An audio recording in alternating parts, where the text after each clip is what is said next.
mua o na whaatalo whaatu Amerika Samoa, i le neifo ia manoa mātango fia o tātou maua ma whailoa iai, e ala i lo mai mua mai, ia ma whaafonga mai, e ala i lungo lau televise. E i le talitonunga, ne i mate wha mea taitai, le ete le tūlanga o le nei pokalame, mo lo sila fia, o le whaawawina nei o le Suesuega o le Lesona pei foi o aso wa mawai, o le mea tau mafa lea wha lea nganga o le tangata keusiano i aso taitasi. O le tātou Lesona la lea e Suesuega me atu whaatasi, ia o se whaamunianga e ala e le tātou whaafsoai ma tufa iai, e ala i le Afioga le Atua. Mai o le Lesona ma le autu atoa o le nei foi faale-kuata, lon tolu o nei tausanga, o le tiute o le Ekalesia i no fuanga manu. Ai le whengai la tātou ma le tātou Lesona, o la ufaya se tātou talo pupu. Lo mātou ta mai o lo soifua le langi e whavavau, i le mai Jesu Keriso lo mātou whaola ka le rei, whaatasi ma le nganga pa i o le whaia o ngasiri o le ao, ma whaailoa ia te mātou, le tāua o la wafionga ma le nei Lesona, o le a mātou Suesuega. Ia vea la wafionga o se mea sua malia ia te mātou, ia o se ta iala foi i taimi whaingatā o le iunga. Whaamanuia i whaafonga mai, ma le mai moa mai lo atnu, pele o Amerika Samoa, whaamanuia ma si itia i lunga la wafionga ma maualobi inga, i le suafo Keriso. Amen. O le tātou Lesona a mata, o lo whaautuina ma hafifi i ni manatu whaapenei, o le tiute o le Ekalesia i nuu manofuanga, lono winga, e te tauna e silafia mea nei e lua, mua. O nuu, lono winga, o le nofuanga le no fuai tangata, po se nofuanga faitele, po se ai foi, ma lona lua, o nofuanga. A wā ele na o nuu e no fuai tangata, e iei nofuanga, lono winga e iei nofuanga la tamai, e iei foi nofuanga e ma mawatu, lono winga e iei le tiu te whai al tangata keusiano, wa wha ilo ai e Yesu, le tala le lei ma le wha o le tanga, e te tau o na o atu, i tu e wha o le laulangi. Mai o le Lesona la, o le atato Suesuega pe ona wha solo mai nei kuata, o le nei foi tausanga. E wha autuina wha pea, o toe wha foisia o mea ua leiloa. Ma toe wha foisia mai mea o malava. Lono winga, e tā ua le toe wha foisia mai o mea ua leiloa. O ne o le mafua angana nei, leiloa wha pefea, leiloa ona o le angsala. O le malosi o le angsala, ua whaata ape ai mea sa u lima o le tangata, sa pule ai le tangata, ai ua le iloa mea uma. A o le fisiri la, o ai nā te toe whaafoisia mai, nei mea uma. O loo whamtala ina le kenese lo mta upe tonu, le angsala le tangata ma le pa ua le tangata. Ma wha iloa mai loa e le atua le tangata, le toe whaafoisia mai o mea ia, pe ao o le atoanga o tausanga, ma whanau mai loa Keriso, le tala whaasolo pito sa whaasolo solo mai pea, se ia o lava i le taimina soifua mai Keriso, lono winga la, o Yesu le atoanga ma le toe whaafoisia mai, o mea ua le iloa sa au ui li mor tangata. So o mai e le Lesona lona lua. O le Lesona lona lua, toe whaafoisia o le pule. O le hane nei pule. Mo lo si la fia le au pele ma le au whaafongae Amerika Samoa. A wā sa tu ina e le atua le pule i le tangata. Sa pule i o le sami. Sa pule la lau ele ma whanua, ma manu ma mea o malava o iai. Peita iane, ua whaoa le pule. Wale to iai se a ia le tangata i tonu le whato anga i e tēnā, ua tulia e se le tangata o le fisiri la, e to e maua le tangata le pule. A fo i o le autoanga leo le leso.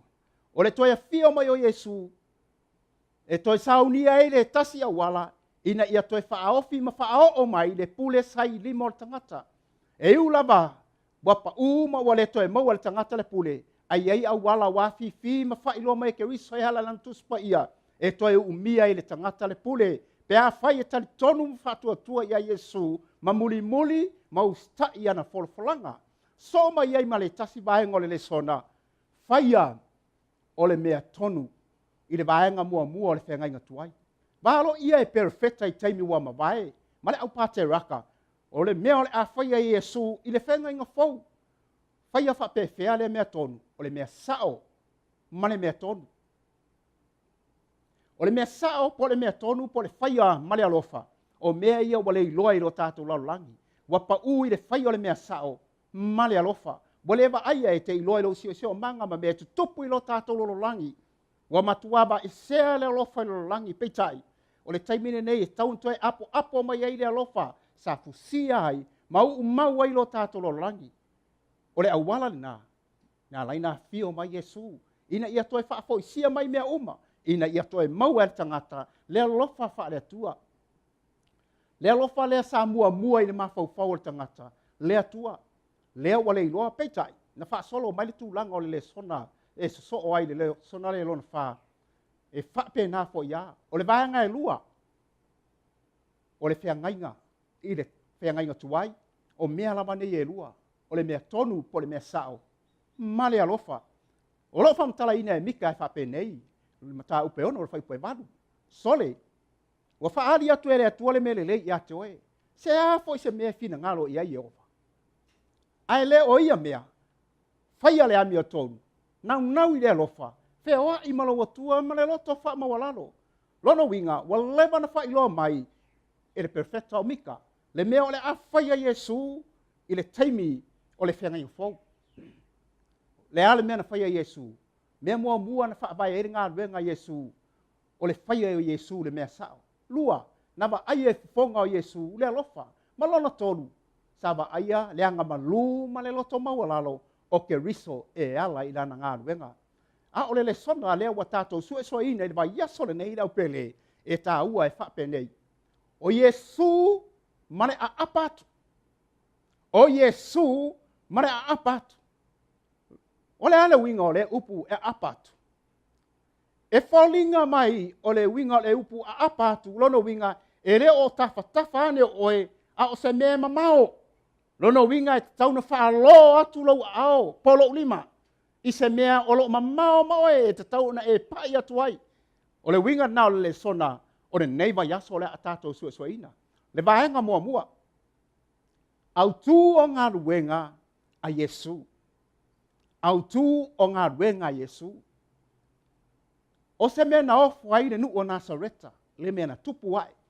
Whai mai o le maasani o Yesu o lo tā ua le luka le mtau pai wha. O le ulu fale su nako yaso sapati.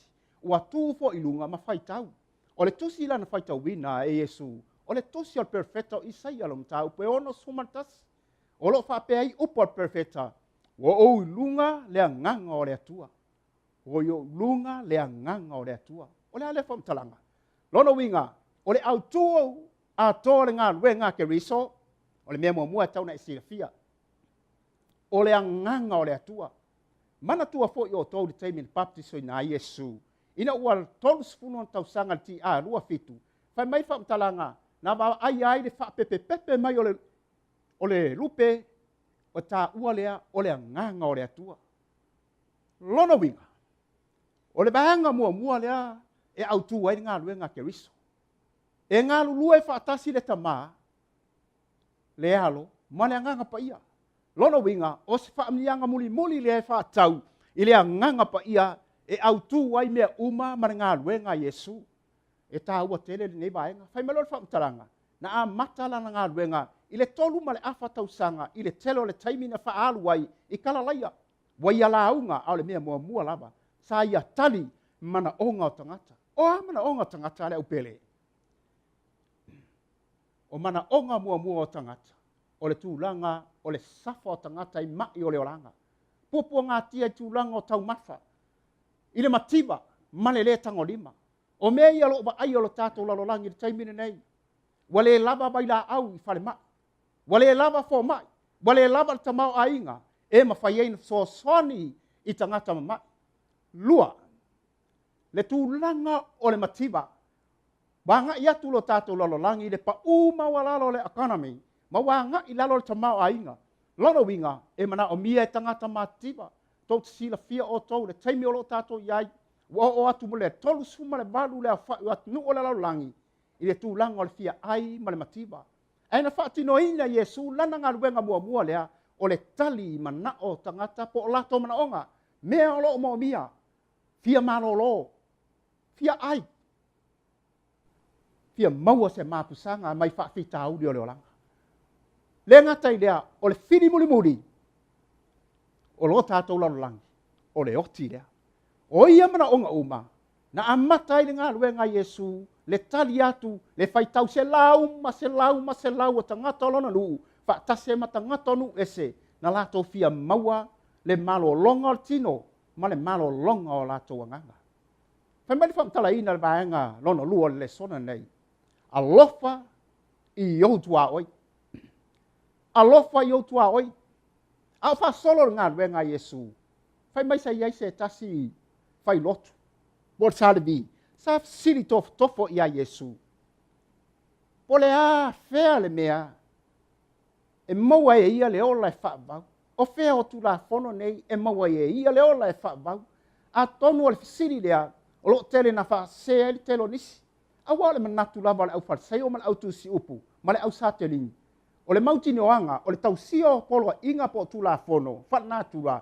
E maua e tangata le ola e whaavau. Peitai. Tu salava pe tausi ai. Ma le atoa toa. Ma la ngona ma mawhauwhaunga. Ai ai ale mea misi. Na whaali ma whailoa Iesu. Peitai. Na whailoa Iesu ma whasiri atu le rini nei. O whele mea o tu la fono nei e sirion tau. Ia e whamtala mai e le awa o tu la fono. Mua alofa atu lo wali ilo watua. Ia malona lua alofa atu lo lua tua o ye pei o e lava ia te oe. O le whamele o whetalainga Iesu e sa o le leila ta ofi. Ia no toi siri la ia le whamau whawhia poto le rini nei. Toi siri ia Iesu. O ai fo ilo tua oi. O ai fo ilo tua oi. Ona whamtala le ola ia Iesu. Le whaata oto. O le whaata oto la nei, na whamtala Iesu. Whai mai na sau mua le whaitaulanga. E iei le tangata na whasi ma taatia le ala. O na o ese leo whao mea awa taatia le tangata le ala wa tai oti tangata.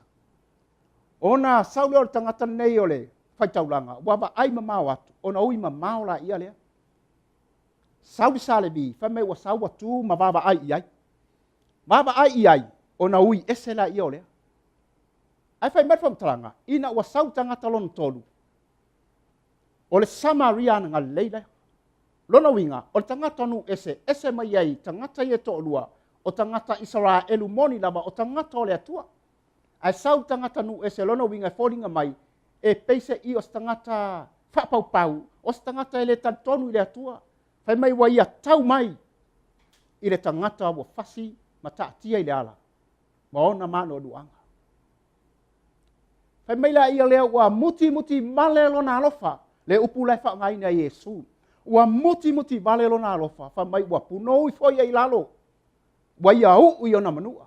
Ua ia fusfusi. Ua whaainu i le waina. O le mena soo ai. O le whaatie i lunga o lana manu. O na savali le i o Samaria nei. Ma tai le manu nei. O lo tie ai le tangata samanua. O na ia abele i le whale tani malo. Whai me lau whaamtalanga ua tausi i nā whale tani malo. Ua malama le tai au. O na whai atu la ia lea o le Samaria nei. E pule i le whale tani malo. Ia tausi le lei. Nana malo lea. Ma to tongi. Ai ei fo i sesi mea e toi fo i mai. Ma toi tongi atu. Fesiri Iesu. Le awa o tu la fono. O whea o tangata nei e toa whaa. O lo wha matala ina ai, wha ta oto nei. Nei a whaia le ngā ruenga o le alofa. O na tali mai lea le awa o tu la fono nei. O le na ia fusfosi. Ma ia tausi ma abe whare tani malo. Hai melo Iesu e ta taulana e aluma e wha tau nuu le mea na. Ma e whaia. E iai le tanto lunga o le mea lea tupu i le laulangi le taimi nei. Tai tusa fo i ma tanto lunga i taimi wa mabae. E tanto ngata. O tua oi o a inga ia e lata ai. O tua oi o a inga ia e whaasoa tuai le alofa i le aso ma le aso. Ai wa ngalo le tangata. Le winga o le a apatu. Lono winga o lo tua oi po le a laba le nofanga. Po le a le mamao le me. O lo mana o mia ai se fsoswani. O le mea na tau tua oi. Alofa tu lo tua oi e peio oe lava i ate oi. Ile Lesona i le aso lontonu. O atoanga o mea malaba. O le ale winga leo upu le atoanga o mea uma. O lo whamtala ina i Iesu i le mātai o lo mtau pe lima. Lana la unga i lunga o le maunga. O lo whamtala i Iesu o tou o le masima o le laulangi. O lo whamatala ina ai le tāua ma le au ngā o le masima. O le masima, na te whaare lei ai se mea. Molo sila fia la upele, i aso ma tausanga wa mawai. Sa le aini pousa aisa ele, pe o aso nei. O aso ia, sa wha ngā ina le masima, ia le lei ai ma whaare lei ai mea ia umi ai o na tuu, ia tūlanga o mi, o tūlanga o whamoa. Pe ao na lau mai e wa au loa, au le iaini pousa aisa i taimi nei. Sa wha ngā ina le masima. Na te whaare lei ai ma wha o mi, se mea ini tausanga mani aso. Pai mai Yesu o tau le masima o le laulangi. O le masima fo, e le mawhai, ona e wha ngā ina se mea tausami.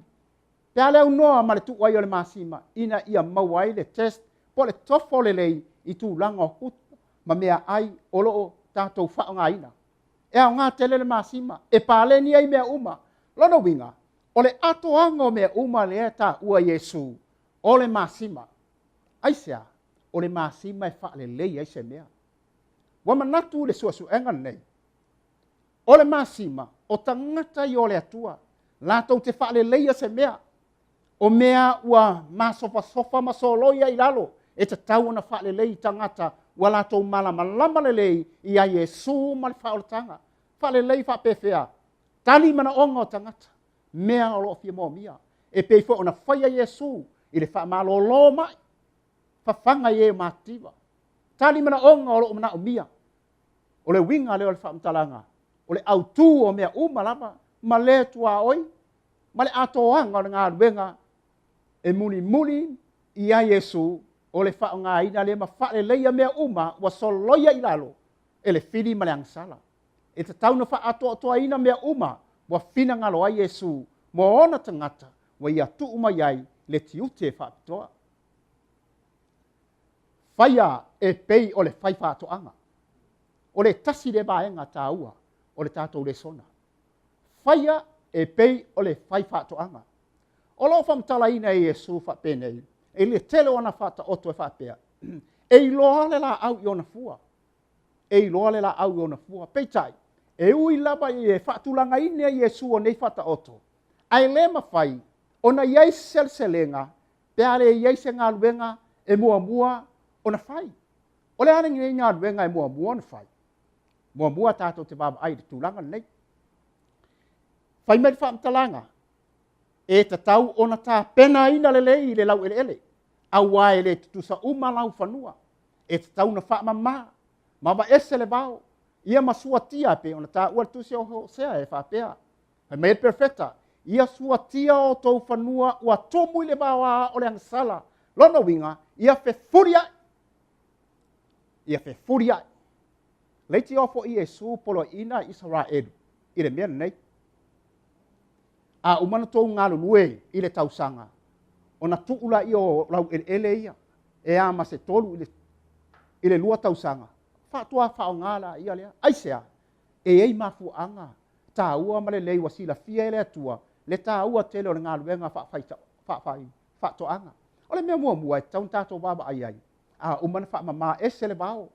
Sua tia i lunga ma wha malu le ele. Aba ese uma ma. Ma ese uma mea e loa ele ma whaiaina mawai le ola le lei. O le fatu le la au. Ama e aloa na wha malu le lei. Fatu atu tola i o le fatu. Ai awala le ngalo ia te oe. E lua mea e te taun tātou mawhawhawinga. Le ti oa Yesu wha matala wha penei. E iai le wanga mua ma le wanga muli. O tangata whai whātoanga, e fua tūlanga o lato ngā luenga, i tūlanga o le tau. O le tau mua, o le tau lea wa umana lu le whātu. Ia ma whaatari ai lo le pa umai o timonga, ina ia pala le whātu lea, ma matala, ma tupu mai. Pea ona ola le whātu le nei, e iai le wanga muli e tau na whaatari ai. O le wanga muli nei, e matua ai le saito, ma sele ina i loa. Nono winga, e lua vaenga e tau na whai. E le mawhai na maua sele ngā whai whātoanga. Pea le leile ngā luenga mua o le wha malu le lei. Maranga lua e se ngā luenga ma e le lei. Ma tā pena le lei ia mauti noa, ia iai se sele ngā muli a ene. E manui ai le ngata o ia, ai ma whai o na whātau ina atu, ia manisi fo. O lo fa mtala ina Yesu le ta ua tele o le tūlanga o le whaiwhātoanga. Aisea, awa o le mea le sa tu ua tangata. O le whātoanga e tēnā. Tō te sila fia o tō tūlanga wa yeiro tātou lalolangi le taimene nei. Wa le toe ola le lei mea i lau ele ele. Aisea, wa se mea lo whaonga i nea tangata le taimene nei. Ale asau tā ofi e whātatau i ele ele o Samoa. O lo tō ai. Mea tō. E iei le tatonunga. Nana le maua e tātou le tele o mea ai po mea tau mafa. I le tele o taimi ma le lei o tau. Ona o le whaonga ina le lei ele ele. Ma mea watu ina mai ele tua le ngata ina ia tango. Lima ele tangata. Mativa. Ae ma whai foi. Ona maua ai mea o ngā i se lumanai. Pea o le taimi e sele sele ina ai. Wa whamtala whape Yesu. Wa matua le saito. Ai le ai se au whai ngaruenga. Pe toi titi foi au whai ngaruenga. Wa tele le saito e tauna sele sele ina. Ai wale ai se au whai ngaruenga. Ai sea. Langa o Yesu lava ia. O ia sa to ina. Le ti ofai mai Yesu tusi o Filipi. O ia lava na amataina. Le ngā luenga le lei to tonu ia te tātou. O le ale ngā luenga le lei. O lo whamtala ina Yesu. Wa e ngai tusi o mātaio. Ma le lulu saito. O le vaenga mua mua. Na pa u i le si i le awala. Lua. Pa u le mea papa. Tolu. Pa u le vau tui tui. Malona wha. Na pa u i le ele ele le lei. O le siri. O feo nei ele ele o lo pa u ai fatu nei. A e iai fo sele selenga e siri na taua.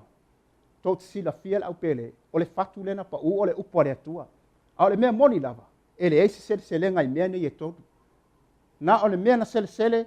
Na o le fatu na pa u i le ele ele wa umana whamaluina. Whamata o feo vaenga nei. O lo fina ngalo le atua e pa u ai le fatu. Muli muli ane. O lo fa autuina le vaenga muli muli. O le fatu tuina nea. O Ekalesia. I no fuanga manu. Wa umana whamtala ina e Yesu.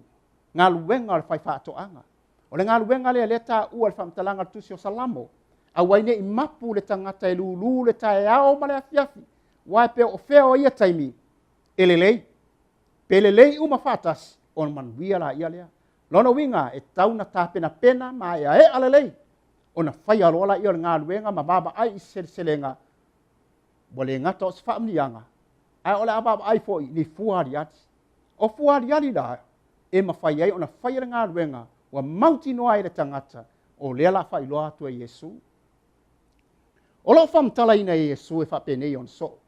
Ai le tu ina atu ona so. O atu e whai no uma lava. Ma so. Ma baptiso tu sai mal folfolanga. Le tu so matai o mtau pelusu mal balu. O moni mau fo i ia o evangalia e toa wha.